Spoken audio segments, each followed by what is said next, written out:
It's so peaceful. Okay, next question. I have to remember what it was. Okay, this question was actually very interesting and I had to think about how to word it the best way.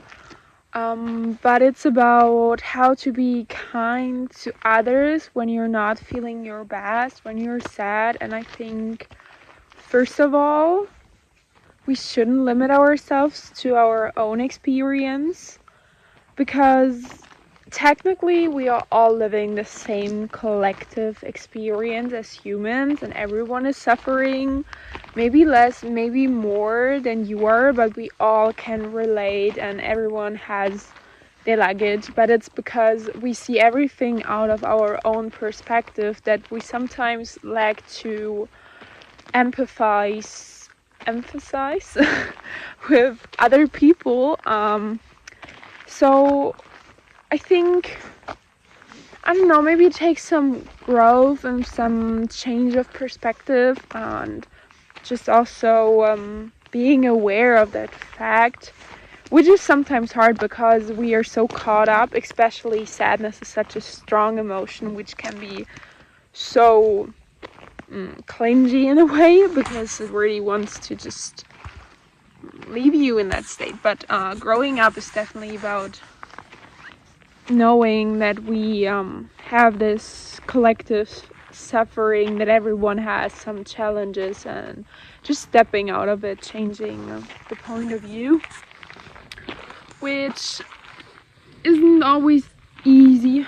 And of course that's all hypothetic talking, but I think we all were sad once, but you cannot just be not kind to someone else anymore just because you feel that way.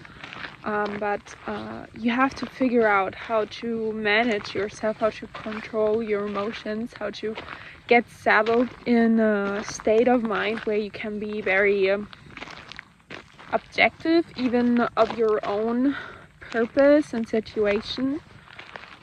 And so that's why we have to actually also self-recognize and reflect on ourselves and just actually really know and think about where we are in life to be able to manage it. And I always have my sport to manage myself, my horses, because they are a mirror of your emotions, so you will know if you're in a good state of mind.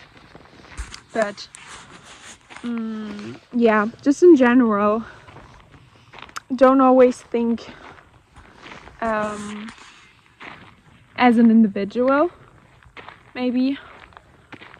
And even when I look back on my childhood or teenagehood, or just any time I had to face some challenges and very bad experiences, I would say I would tell myself there's someone suffering more, and that helped me so much. And I know not everyone can say that, and it always depends because the own pain is always the one that we feel the most because we feel it. But I guess just experiencing and visualizing helps with that. And also, especially in the Western culture, I think everything is so determined on this is mine, this is yours. And joy can transcend this experience, and happiness is like a currency we can exchange and it becomes greater. And if you can step out of your own emotion and feel the joy for other people as well, you will just get more solitude and more peace of mind, I would say, because then this boundary of mine and yours and his and hers kind of fluids away and everything feels more luminous in a way, which is beautiful if you think about that, because everything can be shared. And it might be, if you have a hard time with that, you might have to experience it first with people that are very close to you, because obviously you can relate with that even better, like your sister, your brother, your niece, your own kid, yeah, I think, yeah, well, in the end, everything you give comes back, and it's like you plant tree and you water it, and then it grows a fruit, and then you can eat the fruit. And out of my own life, I would say the best experience, it kind of, yeah, describes that, is like I got my pony and I trained it myself. He was very young, I was very young, and now my niece is riding him because he's trained, and I also taught her.